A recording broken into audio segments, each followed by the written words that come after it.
Você está assistindo Lagoa TV, o seu canal de notícias na web.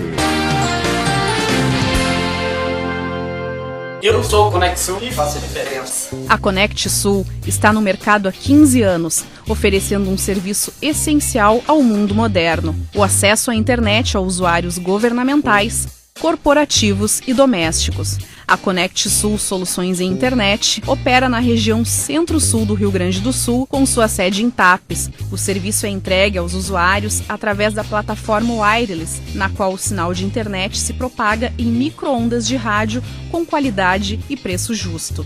Cada cidade possui uma ou mais torres de retransmissão e os clientes se conectam a ela através de um equipamento de alta tecnologia instalado no momento da adesão ao serviço. Você mais conectado.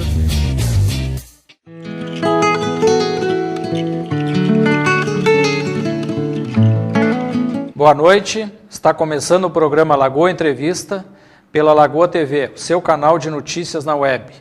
Curta e compartilhe nosso programa nas redes sociais facebook.com/Lagoa dos Patos FM. O nosso convidado de hoje é radialista há 36 anos, trabalhou na Rádio Guarujá e no jornal O Estado, ambos de Florianópolis, Santa Catarina. Atualmente trabalha na Rádio Tapense, cronista esportivo e pesquisador apaixonado por futebol. Eugênio Carlos Ferreira Cran. Boa noite, Eugênio. Seja bem-vindo ao nosso programa Lagoa Entrevista. Muito boa noite. Antes de mais nada, eu quero dizer que eu me sinto muitíssimo honrado pelo convite da equipe da Lagoa TV. Muito obrigado por me conceder esse espaço para falar um pouco do meu trabalho. Eugênio, quando descobriu a tua vocação de radialista? Hoje eu estava pensando nisso antes de vir para cá.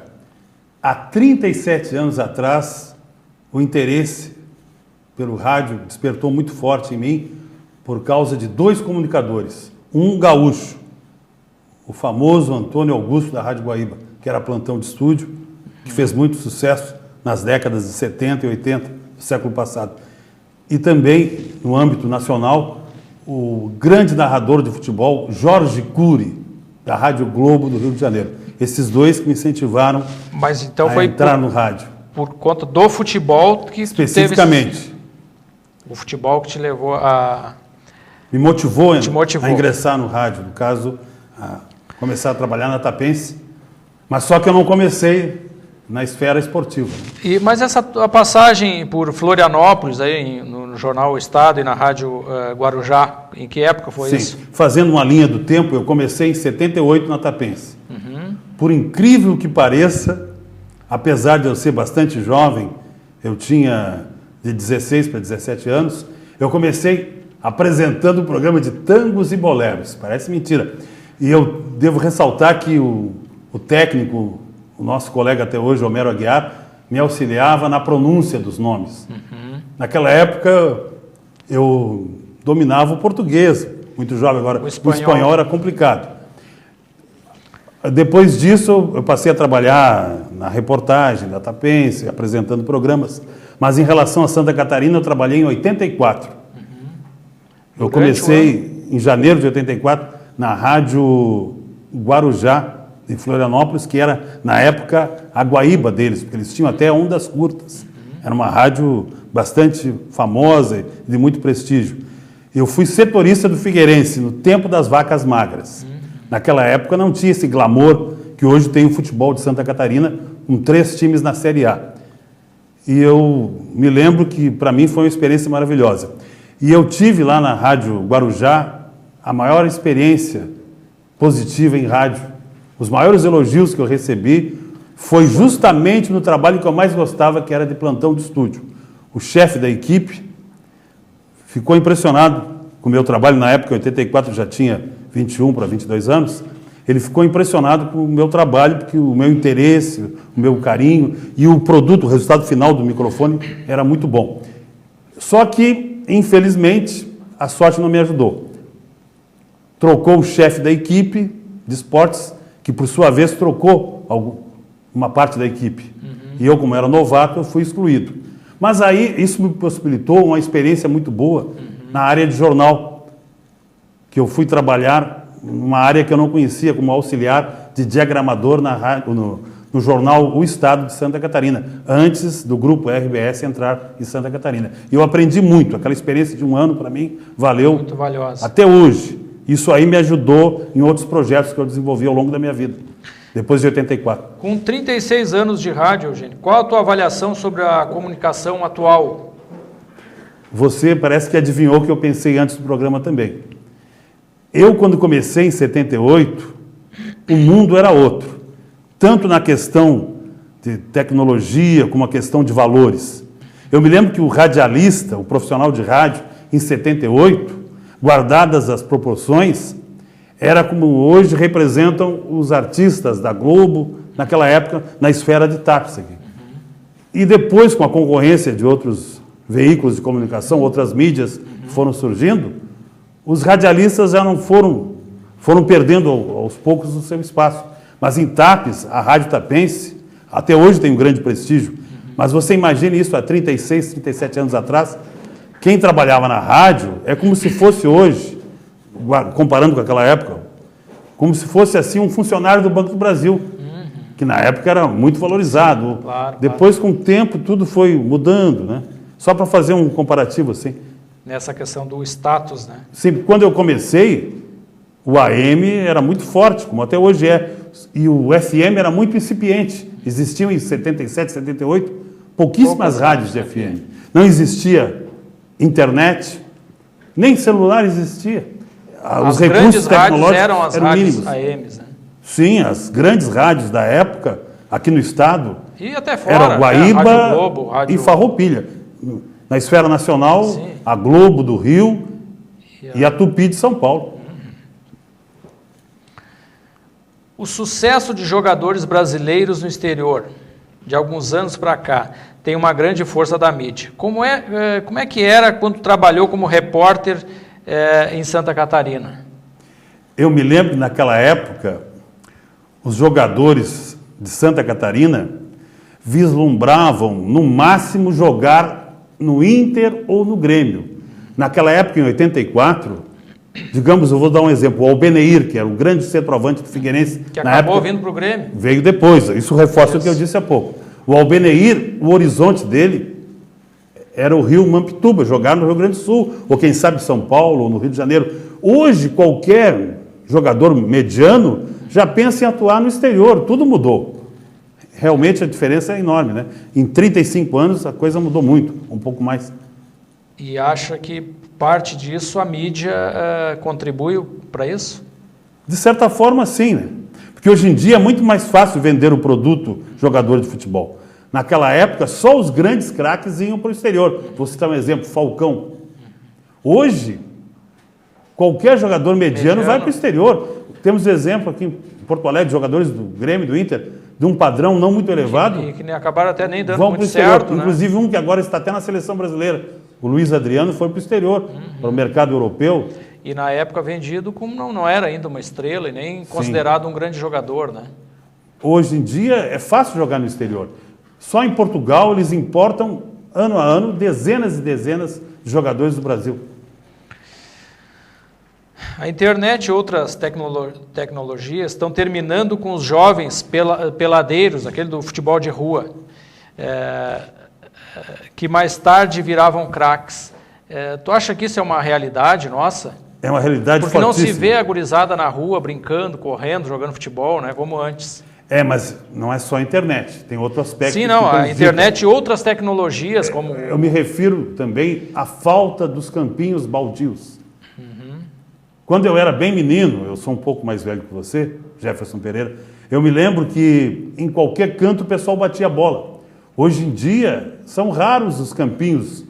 Eu sei, só para dar um exemplo, perto da minha casa, a 1,5 quadras, 2 quadras, tinha um campinho, onde hoje a residência do Dr. Pedro Woman era um campinho de futebol. E assim existiam muitos outros. E isso, se você imaginar em Porto Alegre, nos grandes centros, ou nas cidades pequenas e médias, isso era realmente uma fábrica de jogadores. Exatamente. Mas então tu acha que a falta do local onde se praticar o esporte também contribui?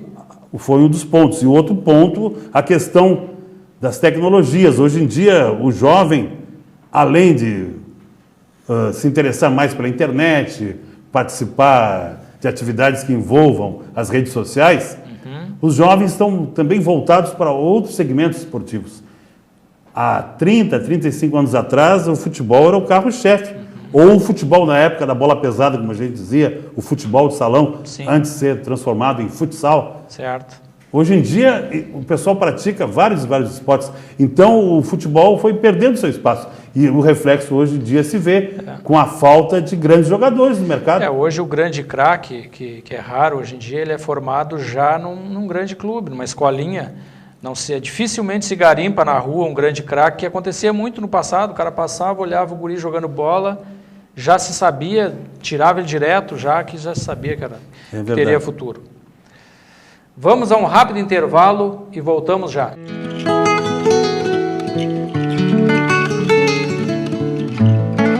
Eu sou o Conect Sul e faço a diferença. A Conect Sul está no mercado há 15 anos, oferecendo um serviço essencial ao mundo moderno: o acesso à internet a usuários governamentais, corporativos e domésticos. A Conect Sul Soluções em Internet opera na região centro-sul do Rio Grande do Sul, com sua sede em Tapes. O serviço é entregue aos usuários através da plataforma wireless, na qual o sinal de internet se propaga em micro-ondas de rádio com qualidade e preço justo. Cada cidade possui uma ou mais torres de retransmissão e os clientes se conectam a ela através de um equipamento de alta tecnologia instalado no momento da adesão ao serviço. Você mais e-conectado.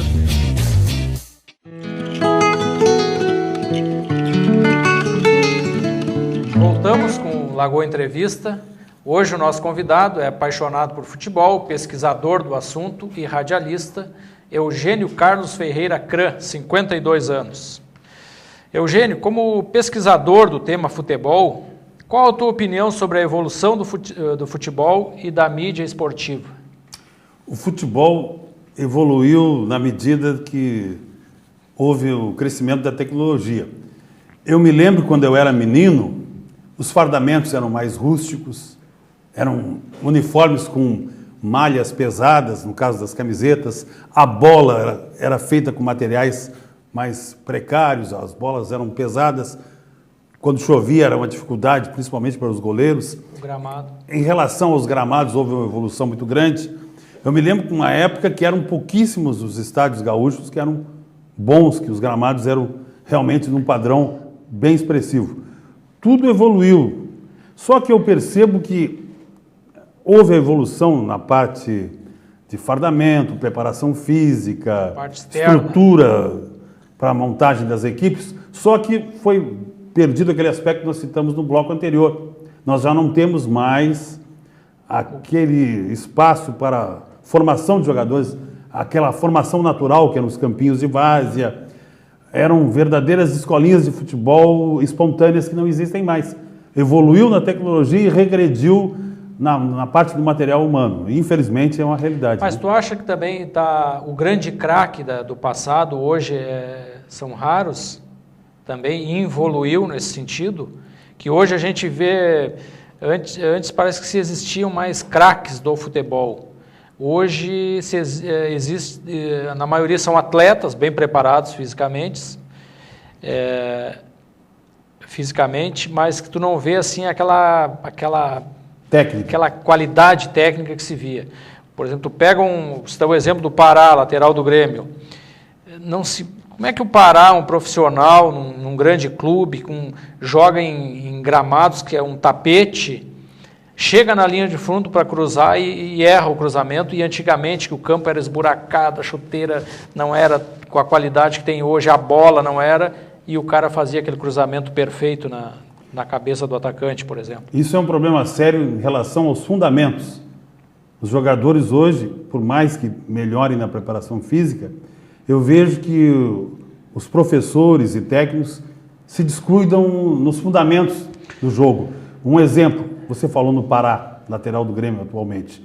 Eu me reporto ao Cláudio Duarte, que era o lateral direito do Inter naquele grande time da década de 70. O Cláudio Duarte raramente errava um cruzamento. porque ele teve uma base muito boa. Ele começou na várzea e foi bem trabalhado pelo saudoso Abílio dos Reis.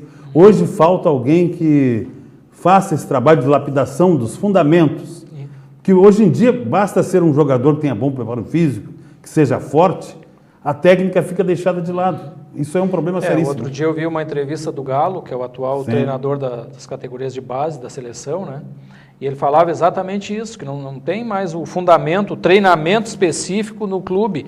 O atleta já chega e já colocam ele para disputar um campeonato, sub-13, sub-15, sub não sei o quê. Falta base. E acaba não treinando e aperfeiçoando o fundamento, né? Que é o que realmente torna um jovem um grande jogador no futuro. Eugênio, há alguns anos atrás, tu escrevias o Folhetim Esportivo. Nos fale desse trabalho. Esse trabalho que eu fiz em 1990 era algo verdadeiramente heróico, porque eu fazia um folhetim esportivo que era produzido com o apoio da Prefeitura Municipal através de um mimeógrafo. E eu fazia cópia por cópia. Era um folhetim com 4 páginas de ofício, mas um material muito bem aproveitado. No caso, uma folha de ofício dos 2 lados era dobrado em formato de jornal, só que era um material muito bem aproveitado e naquele pouco espaço de 4 páginas havia uma riqueza de informações e o pessoal gostou tanto desse projeto que até hoje eu sei de pessoas que guardaram, têm esse material guardado. Vou citar um exemplo do nosso amigo Beto Garcia, aposentado da Corsã, que tem esse material com ele, assim como ele outros tantos. E eu divulgava o futebol de salão, futebol de campo e outras modalidades desse folhetim. Era um trabalho artesanal e, como tu disseste, com riqueza de detalhes. E o tempo para fazer tudo aquilo, Eugênio? Era semanal e eu tinha até charge com o colega Vilarzinho Martins, o Vila, eu produzia as charges. E realmente foi algo simples que marcou. Por isso que o grande segredo da vida é fazer o simples bem feito.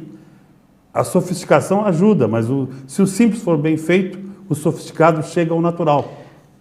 Alguém te ajudava naquele trabalho ou era um trabalho solitário? Hein? Eu tinha ajuda na hora de fazer a impressão, mas a parte de diagramação, montagem, era eu que fazia. Pela experiência que eu tive em 84 em Santa Catarina. Pesquisa de campo, ia até o ginásio, ia até o estádio para coletar aquelas informações. Na época eu apresentava pela Tapense o esporte local, então eu tinha subsídio de informações. Eu era abastecido a todo momento, então eu selecionava as informações, eu era o redator, eu fazia as matérias, fazia a diagramação, só não fazia a impressão. E sabe onde é que era impresso esse material? Naquele prédio que era a antiga biblioteca municipal, onde hoje tem... Casa da Morgana? A casa da engenheira, ou arquiteta Morgana. Né? Eugênio, atualmente tu está trabalhando uma pesquisa chamada Almanaque da Bola. Nos fale desse trabalho também. Esse trabalho começou como um hobby, há mais ou menos 8 anos atrás. Eu sempre guardei na minha casa materiais diversos sobre futebol brasileiro.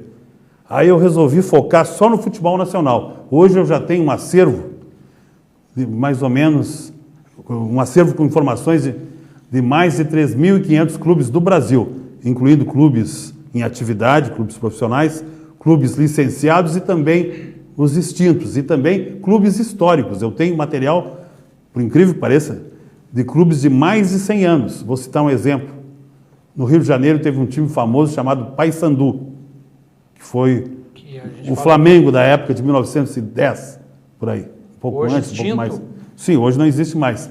E eu tenho dados desse clube, escudos, e hoje eu uso o meu Facebook para compartilhar esse material. Eu devo ter no Face hoje, sem exagero, mais ou menos os 2.000 escudos de clubes do Brasil, ou um pouco mais. Que já existiram, ou que já foram profissionais. Eu citei, clubes em atividades, clubes que estão em atividade, os licenciados e também os extintos. E clubes históricos da época do amadorismo do Brasil. Porque até 1933 não existia no Brasil o futebol profissional. Só para dar um exemplo, aqui na nossa região, nós já tivemos clubes que participaram do estadual, em etapas regionais, como em Guaíba, o Itapuí, que está na minha pesquisa. Depois ele ficou como amador. Mas o futebol jogou na década de 20 do século passado. Assim como ele, tem muitos clubes. E eu procuro muito trabalhar em cima dos homônimos de clubes. Para a tristeza dos colorados, o clube que tem mais homônimos no Brasil é o Grêmio. Ah, é? Mas Só não é- perde, na bem da verdade, só perde para E o Grêmio... clubes de nome União. Tá, mas o importante é destacar que Grêmio tem o sentido, a conotação de uma agremiação, grupo, Sim, né? mas tem clubes no Brasil, como o Grêmio Porto Alegrense, que são conhecidos por esse nome, Grêmio. Sim, mas eu ainda acho que o nome, o efetivo nome do Grêmio é Porto Alegrense. Só que... Porque o Sim. Grêmio tem a conotação de grupo. Eu entendo. É como se fosse Grêmio Futebol Porto Alegrense. Para Teria mim que é ser Porto Alegrense. grupo de futebol Sim. Porto Alegrense. Mas popularmente é conhecido Claro, por Grêmio. não, lógico, E mas assim como o nosso gaúcho, existem dezenas de Grêmios. São em torno de 70 que eu tenho na minha pesquisa, incluindo os extintos. Primeiro, União, que é o que mais tem. Beira a casa dos 80. E em terceiro lugar, Guarani. Para quem pensa que existem mais Américas e Atléticos, quem pensa está enganado. Profissional até pode ser, mas... Não, incluindo os extintos. Sim, e os sim, sim. históricos. Não, eu digo atualmente, parece, como a gente vê mais na mídia, o Atlético, São os Atlético mais Goianiense, conhecidos, Atlético Mineiro, Sim, Atlético mas no Paranaense. cômputo geral, incluindo os pequenos Claro, e médios, entendi. em relação Eugênio, aos alguns homônimos, anos atrás, tu também integravas a equipe da Rádio Tapense, Sim. que cobria o antigo Citadino de futsal, né? O que tu lembra dos campeonatos da época, dos craques que vinham de fora jogar aqui? Eu hoje também estava pensando sobre isso. Parece que você adivinhou isso, que eu não consultei a tua pauta antes. Eu estava lembrando hoje de tarde, em relação a um dos maiores craques que apareceram em Tapes aqui. Um jogador chamado Vladimir, com G, Vladimir. Ele jogou uma época, no final da década de 80, início da década de 90 do século passado, pelo time da prefeitura. Esse Vladimir era um malabarista da bola. Fazia o que queria com a bola. Canhoto, era goleador, mas entre os grandes jogadores da época, na esfera local, no âmbito de Tapes, aí, um que eu queria dar um exemplo, que eu gostava muito do jogo coletivo dele, que era o Davi Dalben, pelo Bradesco. Eu até brincava com ele, guardadas as proporções, que ele era o Johan Cruyff do Bradesco. O Mariozinho era o mais habilidoso, mas coletivamente o Davi era a peça importante do time. Pensador do time era o Davi. Sim, ele que dava cadência. Mas além do Vladimir, de fora, assim, tu te recordas de mais algum atleta de nome, um destaque que vinha aqui? Outro jogador que fez muito sucesso, mas aí não foi tanto no futebol de salão, mais no futebol de campo, foi o Toninho do Douradilho, que jogava Toninho do meio das para Cucas. frente. O Toninho das Cucas. Depois ele enveredou pelo lado da política, mas na época ele era Mas jogador. joga futebol até hoje. Mas é bem veterano. Na época ele era um dos grandes jogadores. Eugênio, outro dia eu estava discutindo esse assunto com o pessoal ali, sobre da influência do futebol de fora, dos atletas de fora que vêm jogar em Tapes.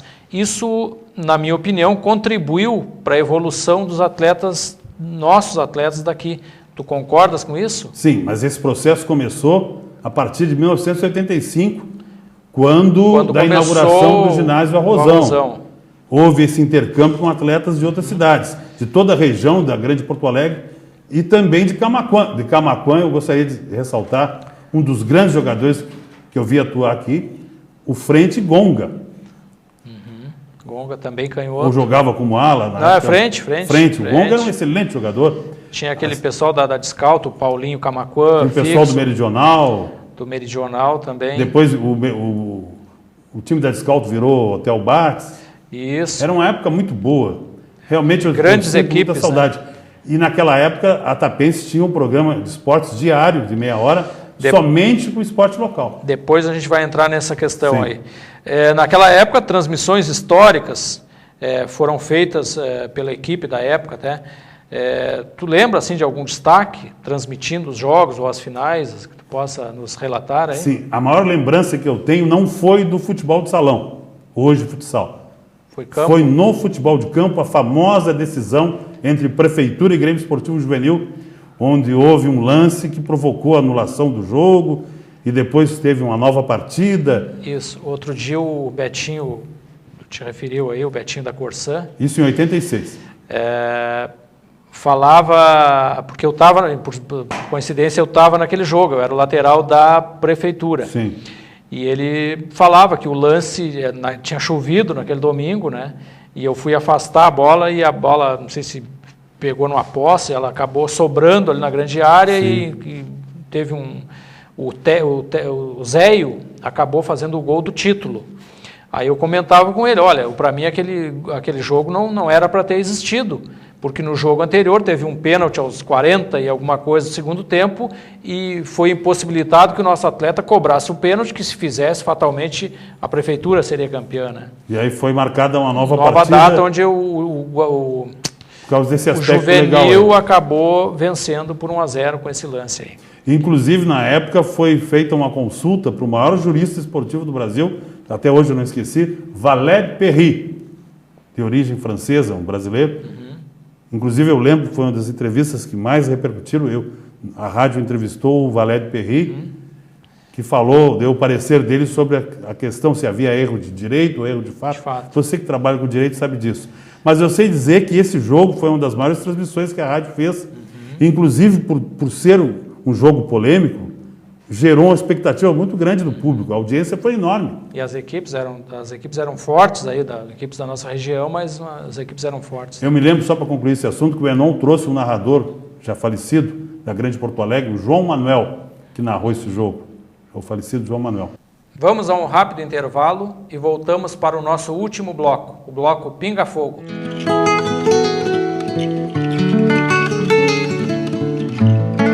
Eu sou o Conexul e faço a diferença. A Conect Sul está no mercado há 15 anos, oferecendo um serviço essencial ao mundo moderno: o acesso à internet a usuários governamentais, corporativos e domésticos. A Conect Sul Soluções em Internet opera na região centro-sul do Rio Grande do Sul, com sua sede em Tapes. O serviço é entregue aos usuários através da plataforma wireless, na qual o sinal de internet se propaga em micro-ondas de rádio com qualidade e preço justo. Cada cidade possui uma ou mais torres de retransmissão e os clientes se conectam a ela através de um equipamento de alta tecnologia instalado no momento da adesão ao serviço.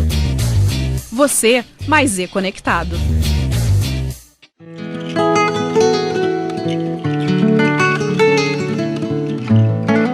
Lagoa Entrevista, aqui pela Lagoa TV, o seu canal de notícias na web. Voltamos com o nosso bloco Pinga Fogo.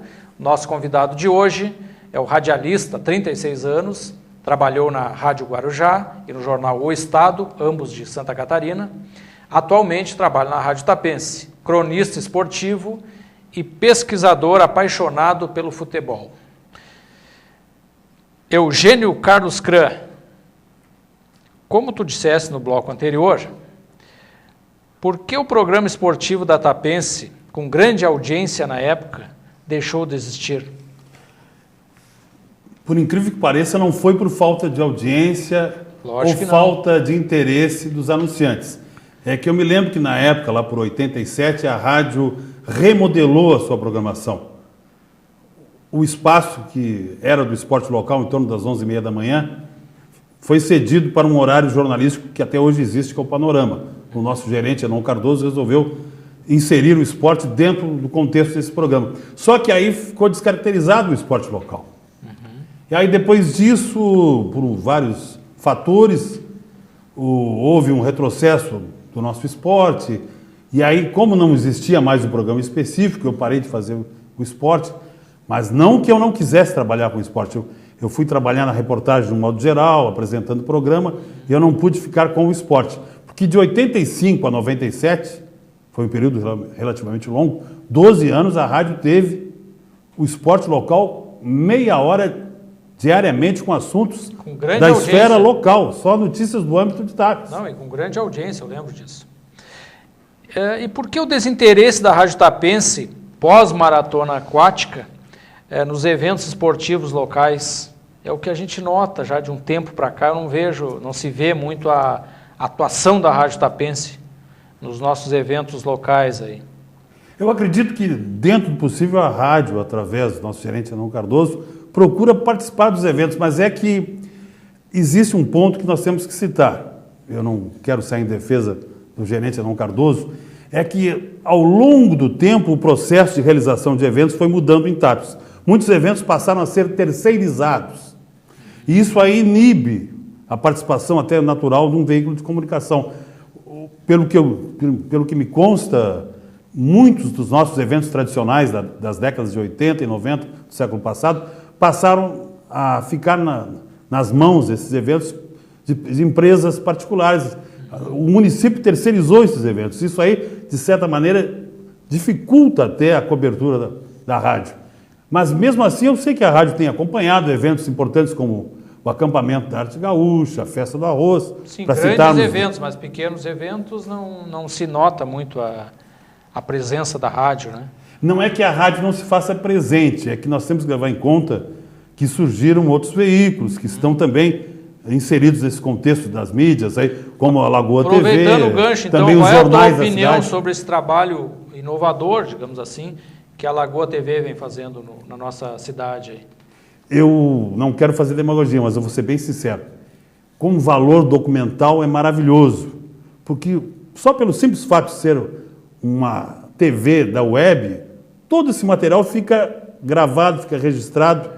Isso tem um valor documental histórico muito grande, porque eu sempre digo que o maior erro da nossa cidade é que a nossa cidade é pobre na documentação histórica, seja no âmbito esportivo ou na esfera cultural e outras áreas, na parte da política, economia. A nossa cidade tem pouca memória, pouquíssima memória pelo tempo de história do nosso município. Isso aí não é crítica. Eu percebo isso claramente, porque eu tenho como hobby a leitura, e eu percebo que nós temos uma pobreza na parte documental histórica. E uma TV na web, uma rádio na web, documentam esse material, esses fatos históricos. O que nós estamos falando hoje já vai ficar documentado. Bem ou mal, é um material importante. Claro. Eugênio, vamos insistir nessa questão aí que eu te falava da Rádio Tapense. Sim. Assim como está ocorrendo na Rádio Gaúcha, atualmente, tu também acha que a Rádio Tapense precisa inovar? E se a resposta for afirmativa, que tipo de inovação que tu vislumbra aí para a nossa querida Rádio Tapense há tantos anos na nossa comunidade? Nós estamos há mais de 40 anos, né? Exatamente. 45 anos, né? 50 anos. 50 anos, eu estou defasado no tempo. Inclusive teve outro dia, sim, teve a 50 comemoração anos. dos 50 Nós anos somos da rádio. 64, né? Claro.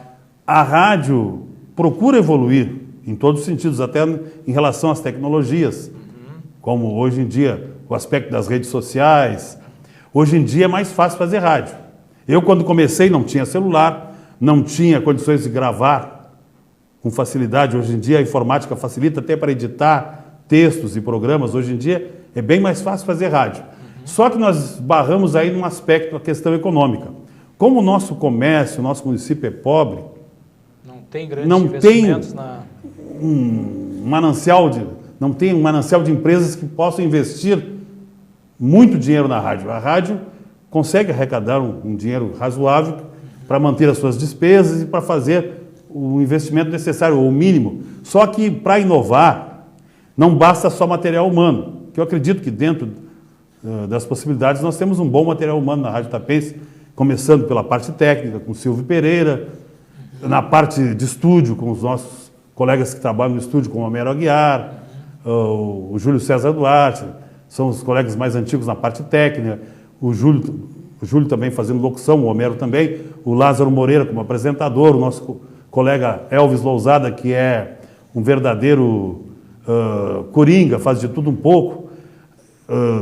Já que eu citei alguns, eu vou me permitir citar os outros colegas, né? Claro. Como o Ronildo Hahnemann, na técnica de som, o Exaldo Garcia, que faz a retaguarda do escritório, até mesmo os nossos colaboradores mais indiretos, que não estão todo dia, como a Tia Noca, na parte da infraestrutura, até o Lenar, que nos auxilia em relação à torre. De repente eu posso ter esquecido algum colega aí, me perdoe se eu esqueci, mas eu acho que eu citei todos, além do nosso gerente, Arão Cardoso. Nós temos aí realmente uma equipe pequena, enxuta, mas que procura fazer o melhor possível. Agora, tu acha que está caminhando para essa inovação? Você diz no sentido de inovação em termos de tecnologias ou programas? De um modo geral, até da programação da Rádio Tapense. Sim. A rádio, em termos de programação, dentro de um comparativo com um período mais anterior, de 10, 15 anos, evoluiu em termos de programação. Só que as pessoas querem, hoje em dia, mais interatividade. Que eu acredito que o nosso gerente, Arnon Cardoso, com o tempo vai procurar aumentar essa interatividade. Só que aí ele esbarra num problema. Qual? Quando eu comecei em rádio em 78, as pessoas eram bem mais educadas. Hoje em dia, é uma temeridade se colocar uma participação ao vivo. Mas essa é uma tendência que, para quem ouve rádio, que é o meu caso, pegar ainda a Rádio Gaúcha aí, cada vez mais todos os programas estão tendo essa interatividade, né? Sim. Talvez uma maneira de filtrar isso aí que tu está dizendo seria a interatividade via escrita, que aí tu tem como filtrar, o cara te manda uma mensagem, tu pode ler no ar ou não, é diferente do telefone ao vivo, né? Sim. Então, o cara lança a palavra, não tem como voltar atrás. Só que um detalhe, se você me permite, Jefferson, nós não podemos, guardadas as proporções, comparar uma rádio modesta como a Tapense com a Gaúcha, que é de um poderio imenso. Não, é um potencial, lógico. Mas, guardadas as proporções, mas temos população aqui para interagir com a nossa Tapense também, né? Sim. Mas a concorrência aumentou muito. Não é só a Lagoa TV, né? Ou a Lagoa FM. Nós temos a concorrência dos jornais regionais. Sim. As rádios de Camaquã já têm alcance aqui também, né? O mercado de publicidade hoje está muito diluído. Se você pegar o bolo de publicidade, ele está muito diluído. Sem contar esse pessoal que trabalha com sonorização de rua. Também é uma maneira de tirar uma fatia da rádio. Sim. Né? Eugênio, a programação, na maioria das rádios, está cada vez mais automatizada. Tu acha que o computador vai substituir o locutor, o radialista? Jamais. Pode substituir em parte. Inclusive, a nossa emissora tem um exemplo disso. Nós temos uma programação à tarde que é gravada. Tem vários programas de segmentos diferentes ao longo da tarde.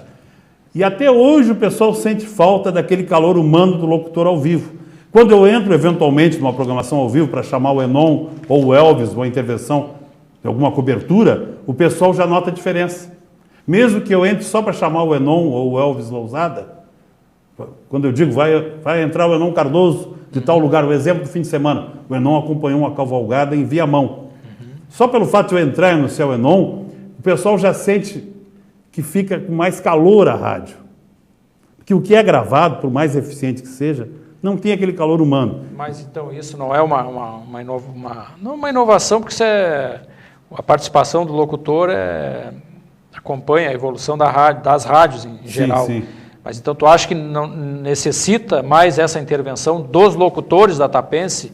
Mas no caso da Tapense, esse ao invés material gravado é só à tarde. Da automatização, com a música tocando direto? Não, no caso são programas gravados que são adquiridos pela internet. Sim. São programas animados, mas não tem aquele calor humano do programa ao vivo. Claro que a nossa programação, no período da manhã e à noite, ela é feita ao vivo. Mas, na tua opinião, tu ainda prefere a programa apresentado pelo locutor para ter esse contato, ao invés desse programa gravado? Que nós tivéssemos a programação. Eu acho que o certo seria um misto entre gravado e ao vivo. Mas eu acho que ao longo do tempo, a rádio vai equalizar e vai chegar nesse ponto aí. Isso aí é uma coisa inevitável. Atualmente tu está com algum programa na Tapense? Não, eu participo da parte técnica na tarde. Eu trabalho operando 2 ou 3 computadores. Sim. E entro ao vivo, eventualmente, para colocar algumas notas locais. Mas tem saudade de estar na frente do microfone, falando com o ouvinte ou não? Sim, sempre bate aquela nostalgia. Apesar que esse modelo que é feito pode desagradar alguns, mas muitos gostam dos programas diversificados. Mas eu acho que com o tempo vai acontecer o que eu disse, um misto entre material gravado e material ao vivo nesse período da tarde aí. Então, ok, Eugênio, vamos já caminhando para o encerramento do nosso programa, até para descontrair um pouco. Outro dia, já por mais de uma oportunidade, eu já te encontrei arrastando o pé por aí. Da onde vem fez algum curso, esse pé de valsa aí, saiu da onde aí, do Eugênio? Mas antes de falar sobre as danças, eu gostaria de colocar uma filosofia que eu adoto na minha vida, que de certa maneira me faz ser um homem apreciador de muitos bailes. Eu danço, em média, 3 bailes por fim de semana. 3 bailes? Mas então tu é um maratonista de baile? Isso é bom porque me ajuda na forma física e ajuda a mente também, para evitar o estresse. Eu danço normalmente um baile sábado, mas 2 não com o mesmo par sempre, porque o mesmo par o cara até enjoa, no primeiro baile já para, mas... Eu normalmente danço com várias variando parceiras. O par, bom, aí o cara vai longe. Eu vou citar um exemplo. Teve um jantar dançante no Náutico que eu levei 2 amigas para não ter falta de material humano para dançar. Mas o que eu disse antes na cascata, realmente eu danço um baile nos sábados e aos domingos 2 bailes. Mas aqui na nossa cidade? Sim, na cidade, nas localidades próximas. Sim, na região. E é uma ótima terapia dançar. E eu tenho uma filosofia que eu sempre carrego comigo, que eu sempre tive comigo o seguinte pensamento, que todos os nossos sonhos, mais cedo ou mais tarde, vão se tornar realidade. Eu tenho uma frase que é lapidar, que eu carrego como filosofia de vida. Se alguém me perguntar o que é a vida para mim, eu digo na hora. A vida é uma sequência infinita de sonhos que ecoam por toda a eternidade. Queira ou não queira, mais nada, a vida nada mais é do que isso. Uma sequência infinita de sonhos que ecoam por toda a eternidade, viu? Que o sonho de hoje, se for bem trabalhado, ele vai repercutir para sempre. Muito bem, Eugênio. Então, com essa tua frase filosófica, a gente encerra o programa Lagoa Entrevista, mais uma vez te agradecendo a tua participação aqui. Eu agradeço pelo carinho do apresentador Jefferson Pereira e por toda a equipe da Retaguarda. Eu sei que fazer TV não é tão fácil. Tem que se combinar a questão do áudio com a imagem, tem que ter a equipe na Retaguarda, mas eu acho isso muito bonito, porque vocês estão fazendo, como eu falei antes durante a entrevista, um trabalho que vai documentar. Assim como eu estive aqui hoje, eu sei que muitas pessoas estão vindo dar depoimentos, e isso aqui daqui a um tempo vai ter um valor muito grande. Inestimável. Vai resgatar uma parte dessa lacuna imensa que é a falta de memória que nós temos na cidade. Parabéns pelo trabalho de vocês, e mais uma vez eu digo que eu me sinto muito honrado pelo convite, e isso repercutiu muito positivamente em mim. Muito obrigado pelo carinho de vocês todos. Tá ok, Eugênio. A gente que agradece a tua participação aqui. Você assistiu ao Lagoa Entrevista aqui pela Lagoa TV. Na semana que vem um novo convidado. Curta a nossa fanpage no Facebook, facebook.com/Lagoa dos Patos FM. Ficamos por aqui. Até a próxima semana.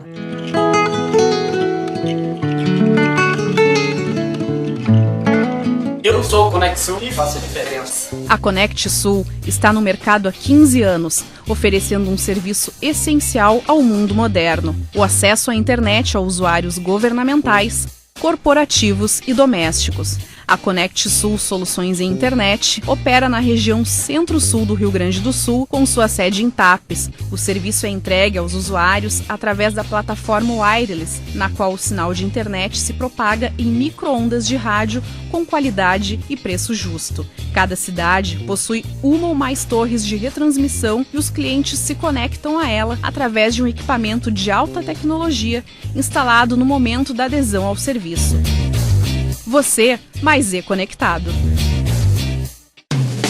Você está assistindo Lagoa TV, o seu canal de notícias na web.